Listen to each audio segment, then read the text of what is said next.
Hi guys, we're back again, and today I have my sissy. This is Molly. She is actually an entrepreneur, and she owns a couple of different businesses. The first one being Oasis Face Bar, which there are 3 locations, but she franchised, so she really owns 2, and she has sold one, but she still gets money for it. So. And then she owns Skin Oasis. Sorry, I drew a blank.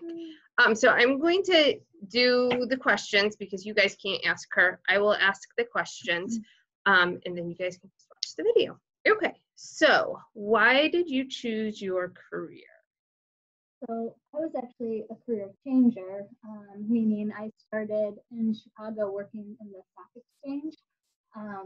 But my education was biology and chemistry and things like that, but I just kind of fell into the financial world and it paid well. But I always knew I wanted to own my own business. I just didn't know what that would be, if it was going to be a boutique or something else. And then somewhere along the line, I started getting facials and loved skincare, and I always struggled with acne as a teen. So it was something like kind of near and dear to me. So that's kind of what led me into the skincare, and then obviously owning my own business because corporate world is very different. So there's something to be said for making your own hours and doing your own thing.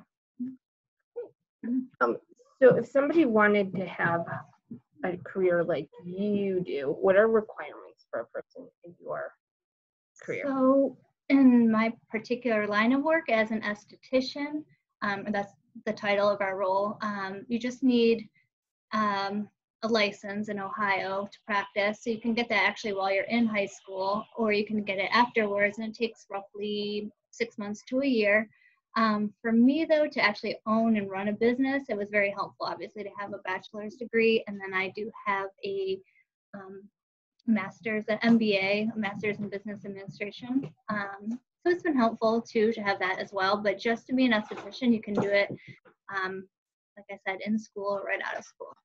So just kind of a follow-up with that, because we had the Career Center come in, and the Delaware Career Center, is that one of the places you were talking about? Yes. That they could do? Yep, it would be under cosmetology. So cosmetology, a cosmetologist can do hair, skin, and nails. An esthetician can only do skin, and then a nail technician can only do nails. But the Career Center licenses people in cosmetology, so they would be able to do everything. Okay. Do you know about, well, I know, because I can tell them, the Career Center, it's relatively inexpensive for them to do it in high school. If they were to graduate and then decide to do it, how much do you think that does that cost?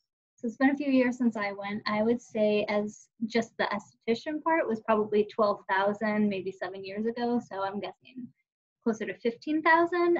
And for cosmetology, because it does take double the length of time to complete that, I would guess somewhere around $20,000. Okay. Or you could do it at the Career Center for free. Just about free. You have some fees that you have to pay for, but nothing like that. Okay. What classes do you think help prepare you for your career? So in skincare, it is actually a lot of science. So like I said, I was a biology major, so I enjoyed that. But you do have to learn about sanitation, and now with COVID, it's actually really relevant. So we use a lot of disinfectants, and you have to learn all about bacteria and how it spreads and things like that to maintain a safe environment. So I would say science is probably the biggest one, but obviously we're in front of people all the time, so I think having some good communication skills or just a people person type of thing. But as far as classes go, I would say science would be a big one. How about what do you like best about your career? So one, like I said, being an entrepreneur, I like, I can make my own hours, my own schedule. Everything is on my own time, which is amazing. And, you get out what you put in. So if you work really, really, really hard, you should see the benefits of it. I also like that I go along one-on-one with clients. So my clients, I basically say they're my friends now. I've had some came to my baby shower when I had my baby shower. I've gone to people's homes that were, sick with cancer and couldn't get into my place. So I went to their place to give them facials. So it's very much a relationship business. And that to me, I really love because I like forming those relationships. And it's been a lot of fun. What do you like least about it? Let's see. What do I like least about it? Fortunately for me, like skincare people aren't super picky, I guess, or what's the word to say? Like in a medical situation, they're spending thousands and thousands of dollars. So if you mess up, they're going to be on your case, obviously. For me, like it's harder to mess up, or sometimes you do, but people are in general pretty easygoing about things like that. So just dealing with that stuff. Also being the owner of a business, I have employees, and that is a difficult part too because you're managing a lot of different personalities, and that can be a tricky situation at times too. On an average day, do you think you work mostly with people, things, or ideas? It used to definitely be people because when I very first started, it was only me. I just had one little tiny room, and it was just one-on-one with clients all day long. Then as I've grown, I've tried to step out of the treatment room so that I can grow the business. And so now I would say I'm a little less with the people and more ideas. Like, so obviously we were shut down. So for me, I had to come up with something fast to make money. So now we actually send out facials in a box, which I can grab one and show and market it. Yeah. So this is what I have been doing amongst everything else, is putting these little boxes together Upside down. that have all different kinds of goodies in it. So my dining room is the distribution center right now. So we have been packing boxes and shipping them out. And I've also been doing work, for you guys and answering your emails and stuff like that. Yeah. So your work schedule.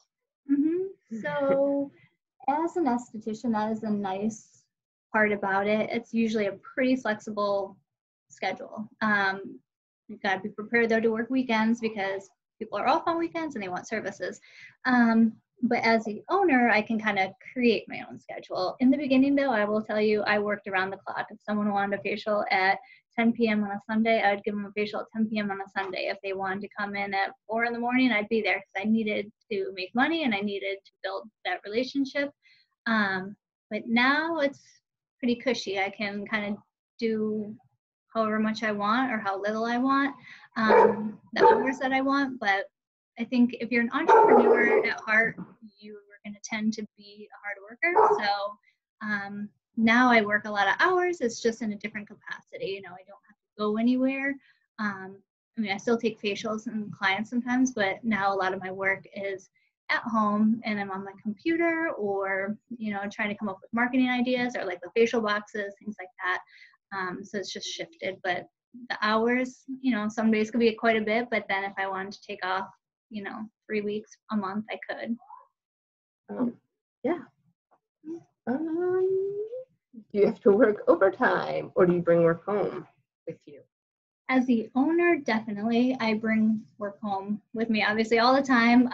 And yeah, overtime, like I said, you're answering clients' emails at 10 o'clock at night, or first thing when you wake up, you see some messages and you have to respond to them. So there aren't set hours, but if you are working for somebody else in the capacity of an esthetician, usually you don't have to take your work home with you, and you work a typical,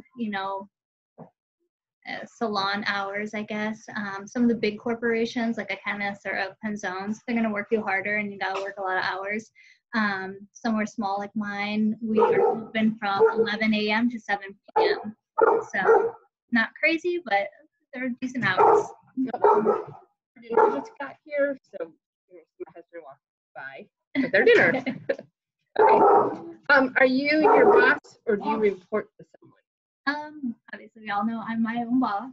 So I've got, well, at one point I had 16 employees, and now it's dwindled down a little bit. And like I said, I sold one of my companies. So she now franchises from me. So she basically bought the rights to my logo and all my intellectual property, and she can use the name Oasis Spacebar and be the owner of that particular location. Yeah, I'm the boss. Now the puppies are running by us. Okay.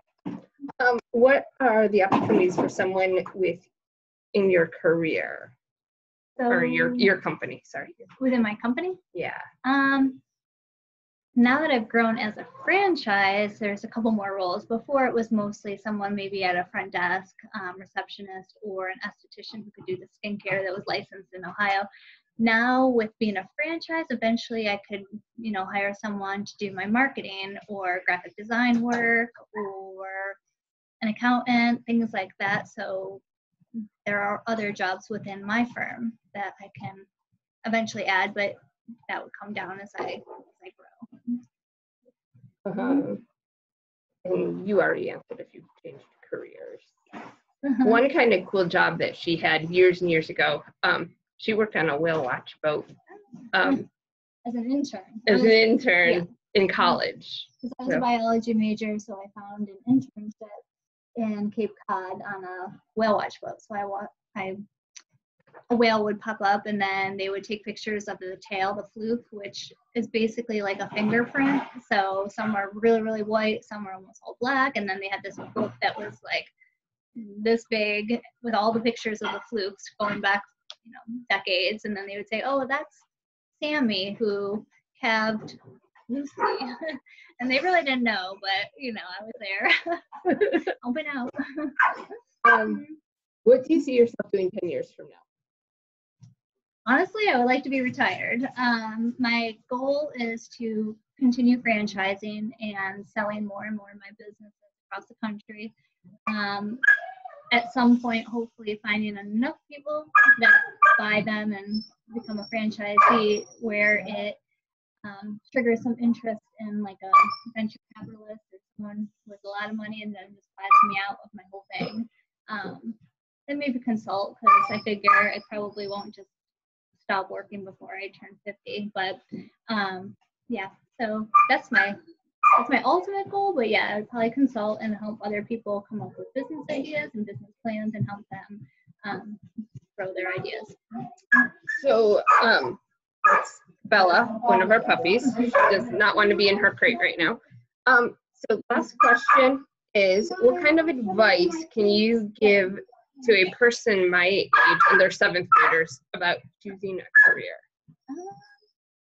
Gosh, that's a tough one, because I feel like at your age it's hard. You don't know exactly the path you're going to take, and you don't know all the jobs out there. When I got into my career now, what I majored in school, like I like science, so I wanted to be a doctor.